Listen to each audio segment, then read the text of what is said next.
20 তারিখ দুপুরে খাওয়ার পর একটু বিশ্রাম নিয়ে আমরা দুটো টোটো বুক করে চলে গিয়েছিলাম পুরীর মোহনার দিকে।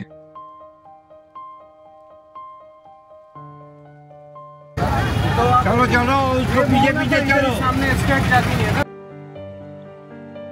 পুরনো পুরীর স্নিগ্ধতা এখনো বেঁচে আছে ওই দিকটাতে। এই পার করলাম আমরা স্বর্গদ্বার শ্মশান।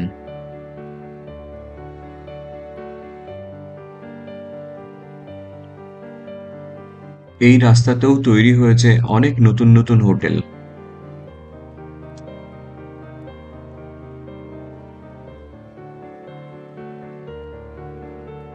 ধীরে ধীরে বিশৃঙ্খলা কমে আসছে, আর সামনে যে দৃশ্যটা খুলে যাচ্ছে সেটাই আসল পুরী। প্রশান্ত সমুদ্র, হালকা হাওয়া, এক শান্ত সুন্দর বিকেল। স্বর্গদ্বার থেকে প্রায় 2 কিলোমিটার দূরে এই নিউ মেরিন ড্রাইভ রোডে আপনি ট্রাভেল করলে পৌঁছে যাবেন মোহনার দিকে। এই অঞ্চলটি তুলনামূলকভাবে এখনো অনেক শান্ত। যদিও অনেক নতুন 5 স্টার এবং বড় বড় হোটেল তৈরি হচ্ছে এখানে, তার মূল কারণ হলো এই রাস্তা দিয়ে আর কিছুটা এগোলেই পুরীর নতুন এয়ারপোর্ট তৈরি হচ্ছে। তাই কিছুদিন পর থেকে যারা প্লেনে করে পুরী আসতে চাইবেন তাদের ভুবনেশ্বর হয়ে আসার প্রয়োজন পড়বে না। সেদিন আমরা বেশ কিছুক্ষণ সময় কাটিয়েছিলাম এখানে। এখানে বসে শুধু ঢেউয়ের আওয়াজ শুনলেই মনে হয় যেন সময় থমকে গেছে।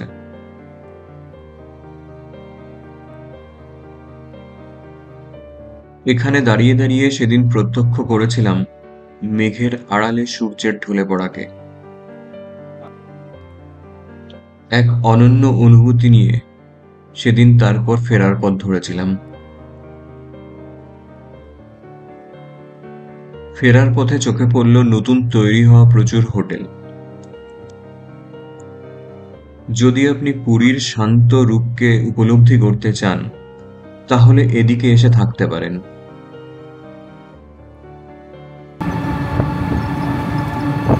এটা কি সুন্দর লাইটটা দিয়েছে, বিপত্তারিণী চণ্ডী বাড়ি।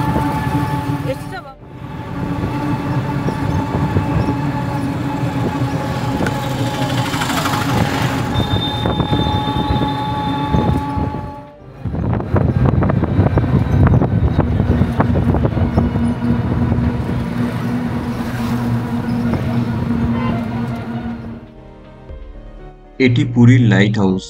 সন্ধ্যে 5টা অবধি খোলা থাকে এই লাইট হাউসটি। আপনি লাইট হাউসের উপরে উঠতে পারবেন।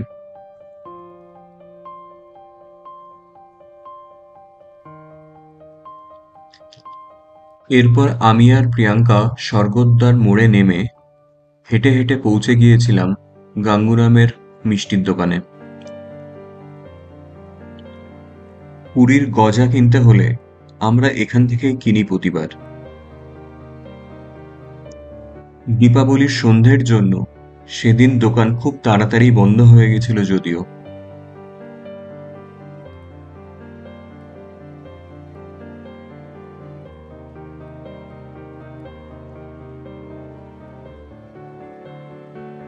আর একটি ইনফরমেশন দিয়ে রাখি এখানে, পুরীর স্বর্গদ্বার মোড় থেকে একটু পেছনের দিকে এই যে বড় হ্যান্ডলুমের দোকানটির ঠিক অপোজিটে যে গাঙ্গুরাম সুইটসটি আছে, এটি পুরীর একমাত্র অরিজিনাল গাঙ্গুরাম সুইটস। গাঙ্গুরাম সুইটসের নামে প্রচুর অন্যান্য দোকান আপনারা পাবেন পুরীতে, যদিও সেগুলি একটিও অরিজিনাল নয়। এই দোকানের গজার কোয়ালিটি বা পুরীর বিখ্যাত ছানা পোড়া মিষ্টির কোয়ালিটি অন্যান্য অনেক দোকানের তুলনায় ভালো, যা আমরা নিজেরা এক্সপিরিয়েন্স করেছি।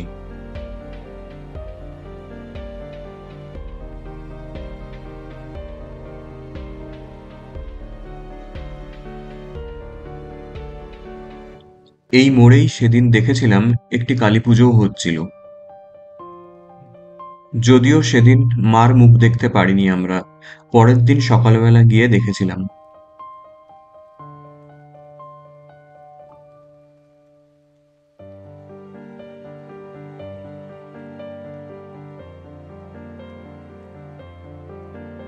এরপর আমি আর প্রিয়াঙ্কা সেদিন চলে গিয়েছিলাম জগন্নাথ মন্দির চত্বরে দীপাবলির দিন সন্ধ্যাবেলা ভগবানকে একবার প্রণাম করে আসার জন্য। যদিও জানতাম ভগবানকে দর্শন করা সেই সময় সম্ভব নয়।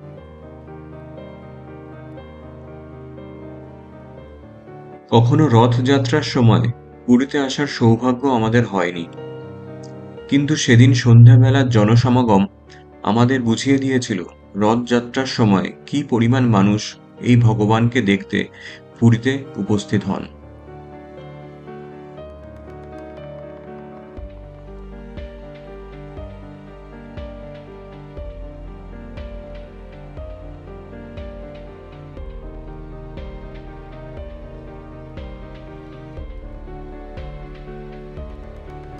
আবার আমরা দুজন চেপে বসলাম একটি টোটোতে।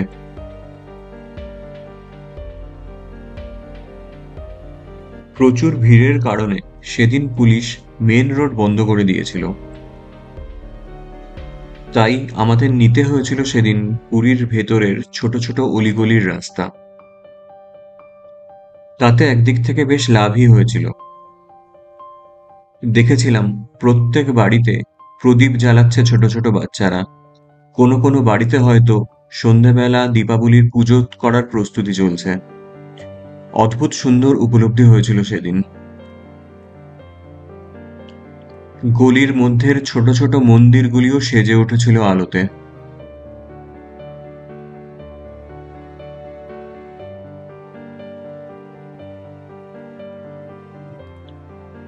এইবার টোটো থেকে নেমে বেশ কিছুটা হাঁটার পালা।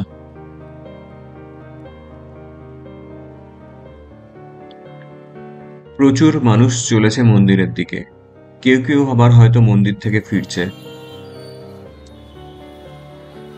চারিদিকে দোকানেরা আলো ঝলমল করছে, আর কখনো কখনো দূর থেকে শোনা যাচ্ছে বাজির শব্দ।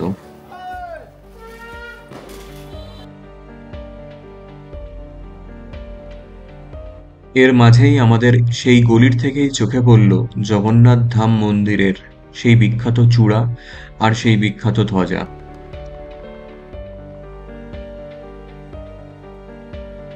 হাঁটতে হাঁটতেই দেখতে পাচ্ছিলাম কেউ কেনাকাটায় ব্যস্ত, কেউ বা খাওয়া দাওয়ায়, কোথাও বা চলছে দীপাবলি পুজোর প্রস্তুতি। এ এক অদ্ভুত মায়াময় পরিবেশ। হয়তো কেউ কেউ মনে করতে পারেন এই প্রচন্ড ক্যাওটিক পরিবেশ বা প্রচন্ড বিশৃঙ্খলার পরিবেশ, কিন্তু সবাই মিলে একসঙ্গে এভাবে বেঁচে থাকাই আমাদের সংস্কৃতিরই অঙ্গ।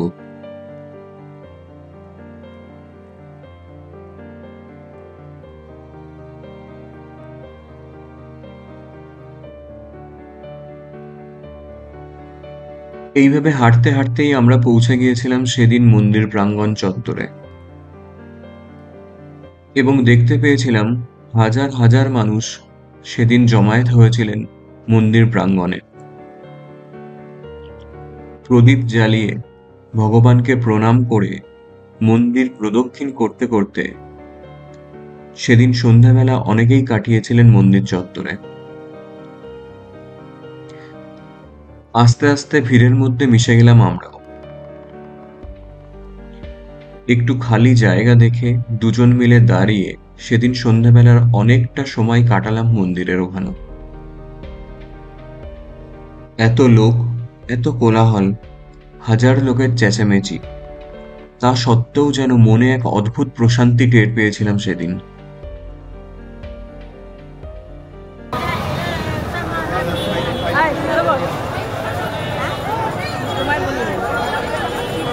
তোমাকে বলি নাই।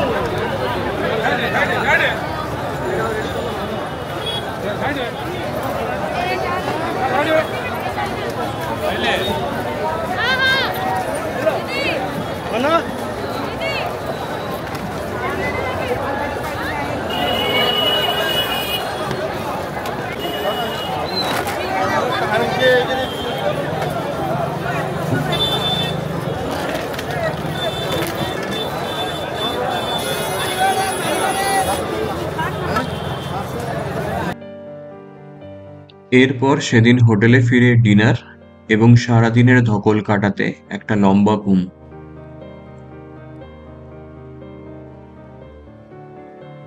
21শে অক্টোবর আমরা সকাল সকাল চলে গিয়েছিলাম পুরীর স্থানীয় বাজারে। তার দুটি কারণ ছিল। প্রথমত, যে কোনো জায়গার স্থানীয় বাজার দেখতে আমরা দুজনেই বেশ পছন্দ করি। দ্বিতীয়ত, ব্যাঙ্গালোরের শাকসবজির টেস্ট খুব একটা ভালো না, তাই আমরা যখনই কলকাতা বা পুরীতে আসি তখন এখান থেকে কিছু পরিমাণ শাকসবজি ব্যাঙ্গালোরে নিয়ে যাই। যদিও জানি এই আনন্দ বেশি দিনের না, কিছুদিনের মধ্যেই সেই শাকসবজি শেষ হওয়ার পর আবার আমাদের ফিরে যেতে হবে ব্যাঙ্গালোরের যা পাওয়া যায় তাতেই। তবুও এ এক অভ্যাসে পরিণত হয়েছে আমাদের।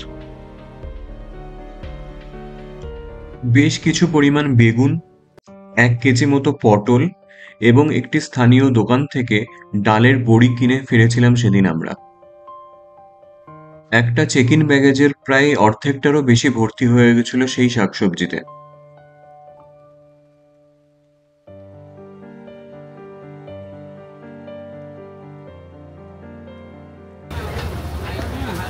লাউ, বেগুন গোল গোল আছে।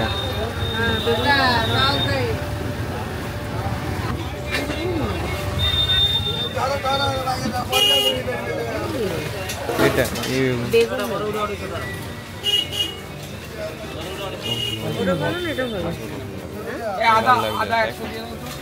ছোট আছে সাইজে। তবে এটা কি আমাদের গোল গোল না, গোল গোল না তো? এটাই নিয়েছিলি?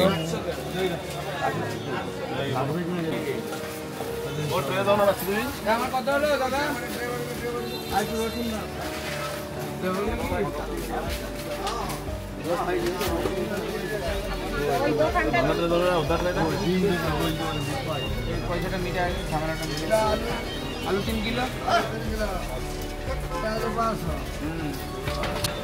দুটো নিয়েছি, ও দিয়েছিল।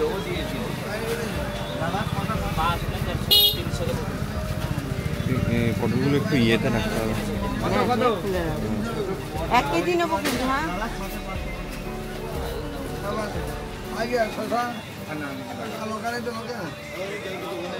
আর কিছু লঙ্কা একটা দিয়ে রাখো।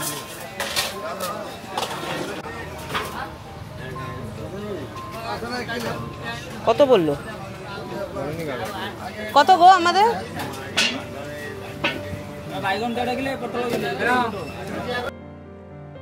অনেক মানুষ আছেন যারা পুরীতে এসে নিজেরা রান্না করে খান। তাদের জন্য এই বাজারে সমস্ত কিছুই অ্যাভেলেবেল।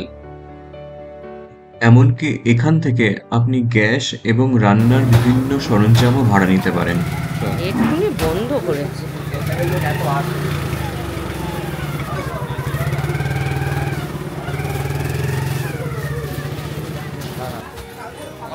ভালো করে না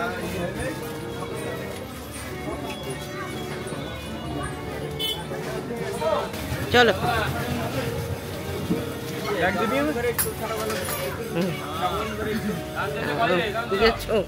এখানে বড়ি আছে, নিবি? নিবি বড়ি? দাঁড়াও, পড়ে আছে ব্যাগ।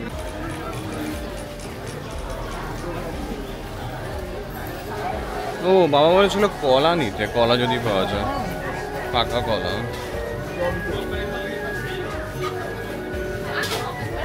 দেখছি প্রিয়াঙ্কা, আমায় দে, এটা ধরতে। আচ্ছা, বড়ি কি নিবি? হ্যাঁ, নিয়ে নে।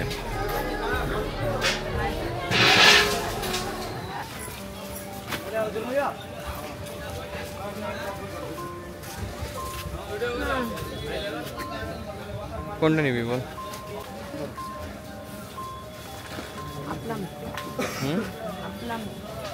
আপলাম।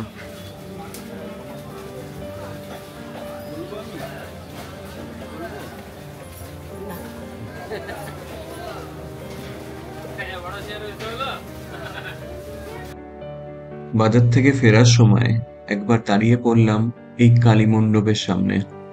ভগবানকে প্রণাম করে তারপরে ফিরে গিয়েছিলাম হোটেলে। এরপরে সেদিন হোটেলে ফিরে গিয়ে শুধুমাত্র রেস্ট নেওয়া। আর 22 তারিখ সকাল সকাল বেরিয়ে পড়লাম আমরা ফেরার উদ্দেশ্যে ব্যাঙ্গালোরে, মা বাবাদের ওখানেই রেখে, কারণ মা বাবারা আরো 2 দিন ছিল পুরীতে। আবার হয়তো পরের বছর ফিরে আসবো এখানে, কারণ পুরী বাঙালিদের কাছে কখনোই পুরনো হয় না।